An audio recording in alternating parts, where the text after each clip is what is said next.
கிறிஸ்துவுக்குள் பிரியமான சகோதர சகோதரிகளே, உங்கள் அனைவரையும் இயேசு கிறிஸ்துவின் இனிதான நாமத்தினாலே வாழ்த்துகிறேன். தேவனுடைய வார்த்தை சொல்லுகிறது, சத்தியத்தையும் அறிவீர்கள், சத்தியம் உங்களை விடுதலையாக்கும் என்று சொல்லுகிறது.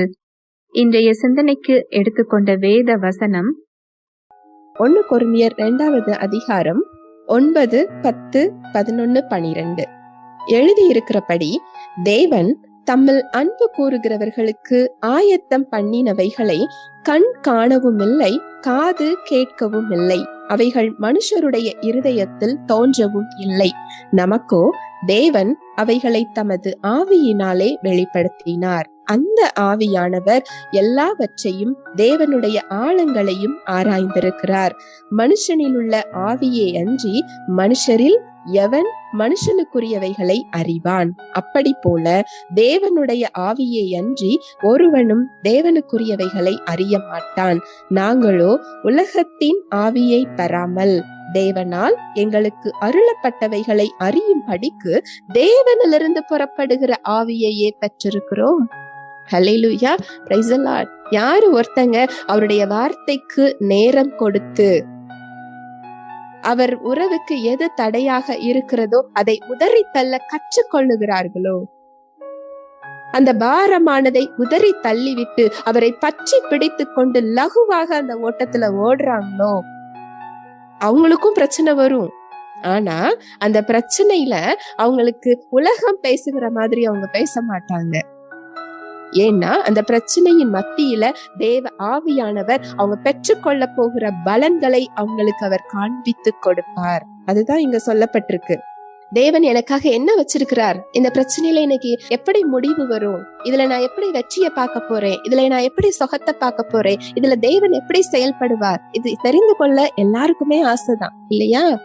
எப்படி அவர் செயல்படுவார், எப்படி தேவன் பேசுவார், எப்படி தேவனோட செயல்பாடு இருக்கும், நான் எப்போ இதுல விடுதலையை பெற போறேன், யார கேட்டாலுமே அது தெரிந்து கொள்ள எல்லாருமே ஆசைப்படுவாங்க. தேவனோட உள்ளத்தை யார் அறிய முடியும் அப்படின்னு சொல்லுவாங்க. நிச்சயமா அப்படி கிடையாது.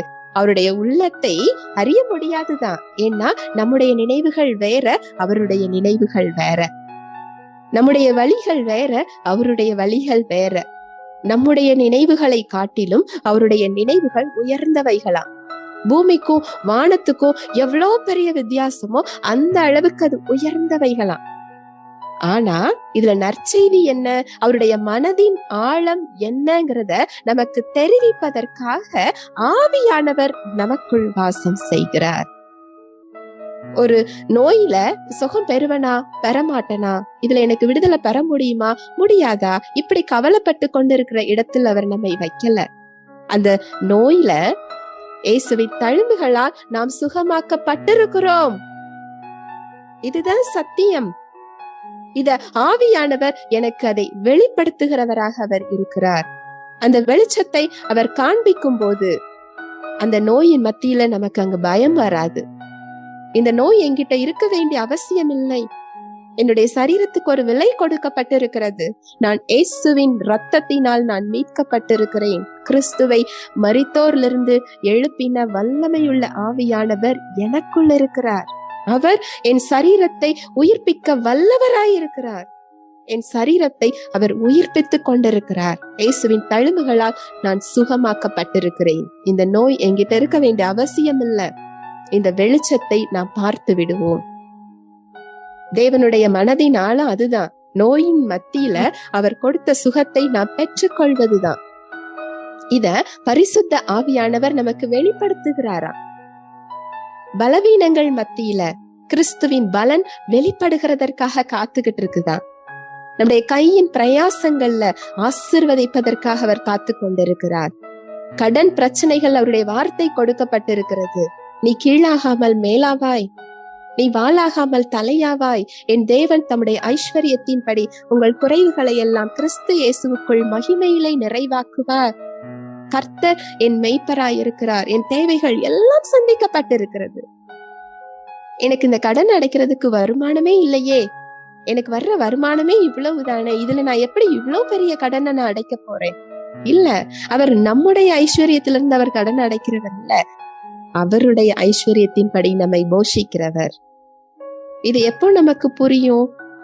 பரிசுத்த ஆவியானவர் நமக்கு அதை வெளிப்படுத்துவதற்காக காத்து கொண்டிருக்கிறார். அவருக்கு நாம் நேரம் கொடுக்கும் போது, அவருடைய வார்த்தைகளோடு நாம் இணைந்திருக்கும் போது, தேவனுடைய மனதின் ஆழத்தை நமக்கு அவர் வெளிப்படுத்துகிறாரா. எனக்கு இந்த பிரச்சனையில எப்படி தேவன் செயல்படுவார் எனக்கு தெரியலையே, இந்த சூழ்நிலையில நான் என்ன செய்ய போறேன் தெரியலையே. நான் உலகத்துல உள்ளது போல நான் கவலைப்பட்டு கலங்கி நிற்க வேண்டிய அவசியம் இல்லை. அவருடைய மனதின் ஆழத்தை ஆவியானவர் நமக்கு கற்றுத் தருகிறார், வெளிப்படுத்துகிறார். நாம் தோற்கும்படி உருவாக்கப்பட்டவர்கள் அல்ல. தேவனால் பிறப்பதெல்லாம் உலகத்தை ஜெயிக்கும். நாம் ஜெயிக்கும்படிக்கு உண்டாக்கப்பட்டிருக்கிறோம். ஆவியானவர் அதை வெளிப்படுத்தும் போது உங்களால விசுவாசத்தோடு அந்த ஓட்டத்துல ஓட முடியும். ஒரு பிரச்சனை இல்ல, 10 பிரச்சனை உங்களை சூழ்ந்து இருந்தாலும் சரி, இது என்ன மேற்கொள்ள போறது இல்ல. இதை மேற்கொண்டவர் எனக்குள் இருக்கிறார். என்னை ஜெயிப்பதற்காக அவர் படைத்திருக்கிறார். இந்த வெற்றியை அவர் சிலுவையில் கொடுத்திருக்கிறார். இந்த பிரச்சனை இல்ல, எந்த பிரச்சனை வந்தாலும் அதை மேற்கொள்ள செய்கிறவர் எனக்குள் இருக்கிறார். அவர் என்னை விட்டு விலகுவதும் இல்லை, என்னை கைவிடுவதும் இல்லை. என்னை பலப்படுத்தும் கிறிஸ்துவினாலே எல்லாவற்றையும் செய்ய எனக்கு பலன் உண்டு. ஹல்லேலூயா, பிரைஸ் தி லார்ட். அவருக்கு நேரம் கொடுக்காமல், அவருக்கு நாம் முதன்மையான இடத்தை கொடுக்காமல் நாம் இதை அறிந்து கொள்ள முடியாது. அதனாலதான் அவர் வார்த்தை சொல்லுது, முதலாவது தேவனுடைய ராஜ்யத்தை தேடுங்கள், அவருடைய நீதியை தேடுங்கள். இயேசு கிறிஸ்து சிலுவையில் என்ன செய்திருக்கிறாருங்கிறத தேடுங்க. அதுதான் அவருடைய ராஜ்யத்தை தேடுறது. அவருடைய நீதி எனக்கு என்ன கொடுத்திருக்கிறது, இயேசுவின் ரத்தம் எனக்கு என்ன செய்து முடித்திருக்கிறது, அந்த தேவ நீதி எனக்காக என்ன செய்திருக்கிறது. இதுக்கு நேரம் கொடுக்கும் போதுதான் இதை நாம் அறிந்து கொள்ள முடியும். அந்த விசுவாசத்தை நாம் பெற்றுக்கொள்ள முடியும். பாரமான யாவற்றையும் நாம் உதறி தள்ள முடியும். பாரத்தோட தூக்கிக்கிட்டு ஒரு ஓட்டப்பந்தய வீரர் ஓடுனா நமக்கு அதை பாக்குறதுக்கே கேலி கூத்தா இருக்கும் இல்லையா? இத்தனை லக்கேஜ தூக்கிக்கிட்டு இவர் ஓடுறாருன்னு நினைப்போம் இல்லையா? ஆனா இன்னைக்கு பெரும்பாலானோர் நாம எப்படி ஓடிக்கிட்டு இருக்கோம்னா, பாரமான விஷயங்களை தூக்கி கொண்டுதான் ஓடிக்கிட்டு இருக்கிறோம். அதனாலதான் அங்கு நம்முடைய புதிய சிருஷ்டியில இயேசு கிறிஸ்துவை இரட்சகராக ஏற்றுக்கொள்ளப்பட்ட ஒவ்வொருவர் ஆவியும் புதிய சிருஷ்டியாக இருக்கிறது. பழையவைகள் எல்லாம் ஒழிந்து போயின, எல்லாம் புதிதாயின. அந்த புதிய சிருஷ்டில தேவ சமாதானம் இருக்கு, தேவ சந்தோஷம் இருக்கு, தேவ அன்பு இருக்கு, தேவ சுகம் இருக்கு, தேவ வாழ்வு இருக்கு, பரிபூர்ணமான வாழ்வு இருக்கு. இதை ஏன் நம்ம பார்க்காம இருக்கிறோம்? இந்த பாரமான விஷயங்கள் நெருக்கி கொண்டிருக்கிறது, அந்த வல்லமையை செயல்பட விடாமல் தடுத்து கொண்டிருக்கிறது. அதாவது இந்த திருடன் எப்படி வருவான் அப்படின்னா, எப்பவுமே கர்ச்சிக்கிற சிங்கம் போல வருவான் அப்படின்னு சொல்லி மட்டும் எதிர்பார்க்காதீங்க. நமக்கு நன்மை போல ஒரு விஷயத்தையும் கொண்டுட்டு அவன் என்ன செய்வான்? வருவான். அங்க ஏதேன் தோட்டத்துல அப்படிதான் அவன் போனான் இல்லையா? ஆதாம் ஏவாள தேவன் எப்படி படைத்திருந்தார்? தெய்வ சாயல்ல படைத்திருந்தார். அவங்களுக்கு எந்த குறையும் இல்ல. ஒரு பிரச்சனை, எனக்கு ஒரு தேவை, இதுல எனக்கு விடுதலை வேணும், இதுல எனக்கு தேவன் எப்பொழுது செயல்படுவார்னு சொல்லி அவங்க காத்துக்கிட்டு இருக்கக்கூடிய இடத்துல அவங்கள தேவன் படைக்கல. எல்லாவற்றையும் படைத்து நீ ஆண்டு அனுபவித்துக் கொள்கிற அதிகாரத்தை அங்க அவர் கொடுக்கிறார்.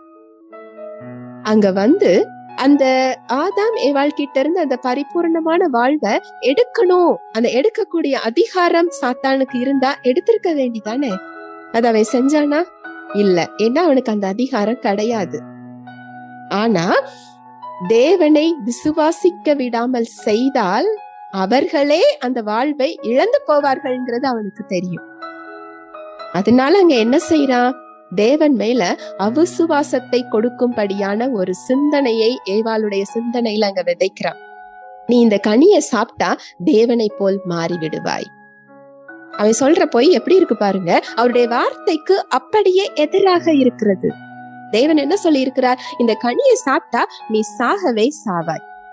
அவன் என்ன சொல்றான்? இந்த கனியை நீ சாப்பிட்டா நீ தேவனை போல் மாறி விடுவாய். அவங்க படைக்கப்பட்டதே தேவ சாயல்ல தான் படைக்கப்பட்டிருக்கிறாங்க. அப்போ அங்க அவன் விதைக்கிற விதை என்ன? நீ தேவ சாயலில் இல்லை. தேவன் உன்னிடம் ஏதோ ஒன்றை குறையாக படைத்திருக்கிறார். நீ இதை சாப்பிட்டா இன்னும் இதை விட அதிகமான ஒரு வாழ்வை நீ பெற முடியும். அவங்க சிந்தனையில அவிசுவாசம்ங்கிற விதை விதைக்கப்படுகிறது. தேவன் அவங்களுக்காக வச்சிருக்கிற நன்மையான திட்டம் அங்கு மறைக்கப்படுகிறது. தேவன் கொடுத்திருக்கிறத விட இவர்கள் தான் இன்னொன்னு அதிகமா பெற்றுக்கொள்ள முடியும் சொல்லி இவங்களை அவங்க சொந்த புத்தியில அங்கு நம்ப வைக்கிறான். சொந்த புத்திய சார்ந்து கொள்ள செய்யறான். இதுதான் சாத்தான் செய்யற வேலை. இப்பவும் அவனுக்கு அதுதான் வல்லமை. பொய் சொல்லுகின்ற வல்லமை மட்டும்தான். ஒரு விஷயத்த அவனால நம்ம கிட்ட திணிக்க முடியாது. நம்ம அனுமதி இல்லாமல் அவனால் நம்ம வாழ்க்கைக்குள் வர முடியாது. ஆனா தேவனுடைய வார்த்தையை நம்ப விடாமல் செய்கிறதன் மூலமா, அத அவிசுவாசம் கொள்ள வைக்கிறதன் மூலமா, அவரோடு நாம் சேர்ந்திருக்கின்ற நேரத்தை தடுப்பதன் மூலமாக, அவரை காட்டிலும் மற்ற விஷயங்களை நமக்கு முதன்மையாக்குவதன் மூலமாக, அவருக்கு முக்கியத்துவம் கொடுக்காமல் உலக விஷயங்களை முதன்மைப்படுத்துவதன் மூலமாக, நம்முடைய சொந்த புத்தியில் நம்மை சார்ந்து கொள்ள செய்யறதுதான் அவன் செய்கின்ற செயல். அதுதான் அவருடைய வார்த்தை சொல்லுது, நீ சுய புத்தியின் மேல் சாயாமல். நம்ம சொந்த புத்தி அவருடைய திட்டத்தை காட்டிலும் மிகவும் குறைவானது. அதனாலதான் நீ ஓம் புத்தியில சாய்ந்து கொள்ளாத, என் வார்த்தையை நீ பிடித்துக் கொள்ள அவருடைய வார்த்தை சொல்லுது. முதலாவது தேவனுடைய ராஜ்யத்தை நீ தேடு, என்னுடைய நீதியை நீ தேடு. சிலுவையில் இதெல்லாம் கொடுக்கப்பட்டிருக்கிறது. என்ன கொடுக்கப்பட்டிருக்கிறது என்று உட்கார்ந்து அதை அறிந்து கொள். என் வார்த்தைக்கு நேரம் கொடு, எனக்கு நேரம் கொடு அப்படின்னு அவருடைய வார்த்தை ரொம்ப அழகா சொல்லுது. நம்முடைய சொந்த புத்தியின்படி நம்மை செயல்பட வைக்கிறது தான் அவன் செய்யற தந்திரம். நம்ம சொந்த புத்தியில நம்ம செயல்பட்டாலே போதும், தேவன் வச்சிருக்கிற பரிபூரணமான வாழ்வுல இருந்து நம்ம விலக முடியும். எப்படி ஏவாள் கிட்ட ஒரு அழகான ஒரு பழத்தை காமிச்சு, ஆனா அது தீமையான ஒரு விஷயம், வெளியில அது பாக்குறதுக்கு எப்படி இருந்துதான், பார்ப்பதற்கு அழகாகவும் இச்சிக்கத்தக்க வகையிலும் இருந்துதான். ஒரு நன்மையை போல அது இருந்தது, ஆனா அது நன்மை கிடையாது. இதே போலதான் இப்ப உலகத்துல பல விஷயங்கள் நமக்கு நன்மை போல அவன் காமிக்கிறான், ஆனா அது நன்மை கிடையாது. அது தேவனிடமிருந்து நம்மை பிரிக்கக்கூடிய விஷயங்கள். தேவன் நமக்காக வச்சிருக்கின்ற பரிபூர்ணமான வாழ்வுல இருந்து குறையான வாழ்விற்கு நம்மை தள்ளக்கூடிய விஷயங்கள். அதனாலதான் நாம் தேவனை விட உலகத்தை நோக்கி ஓடிக்கொண்டிருக்கும்படி அவன் செய்திருக்கிறான். இந்த பாரமான விஷயத்தை உதறி தள்ள நாம் கற்றுக்கொள்ள வேண்டும். அந்த தீர்மானம் மட்டும்தான் நம்ம எடுக்கணும். ஹல்லேலூயா, பிரைஸ் தி லார்ட். பரிசுத்த ஆவியானவர் தாமே இந்த வார்த்தைகளின் மூலமாக நம் அனைவரோடும் கூட இடைப்பட்டார் என்பதை விசுவாசிக்கிறேன். தேவனுடைய வார்த்தையின்படி செயல்படுவதற்கு இன்று நாம் தீர்மானம் எடுப்போம். தேவனுடைய கிருபையும் சமாதானமும் நம் அனைவரோடும் கூட இருப்பதாக. ஆமென்.